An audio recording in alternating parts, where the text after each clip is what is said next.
bir yaş kategorisinde duetler ve birinci yer Hanice Ağcazade ve Jasmin Esadova Ümit Rex grubu İnceli Rex'i Federatör ve Bakanı Musayeva.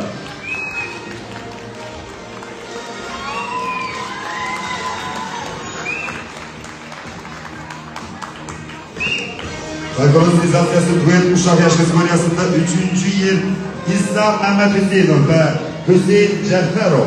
İkinci Rex ansamblı Çobanlar Rex'e göre Federatör Samire Mehmet Hüseyinova. Gelin. Çobanlar Rex'inin igitleri.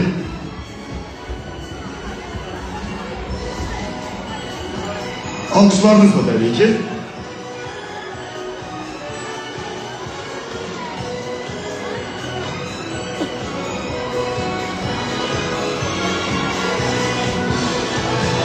Bilgisi devam edelim. Faygoros lisansiyası duet uşaklar yaş kategorisinde ikinci yer. Şebnem Teymurlu ve Yemen Teymurlu. Altın Rex grubu Sarıgel Rex'e göre Federatör Günay Reşidova.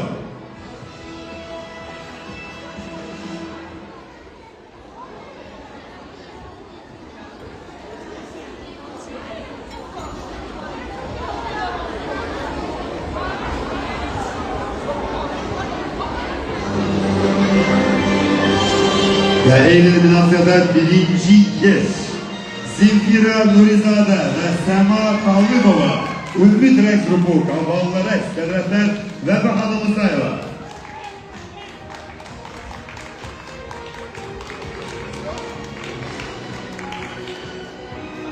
Bu dergiye hazır sıkılmaz.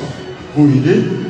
Biz yine de bize havalar gelen kimi biz çap edeyim diyelim tanımlamaya karşı.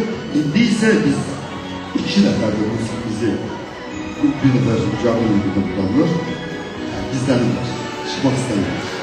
Bakalım. Biz devam ederek Elvir Hanım söz sizledi. Kalacağımlar. Ahırını biraz arkaya müziklerimize, iştaşlarımıza muhabbet oluyor. Biz devam edelim.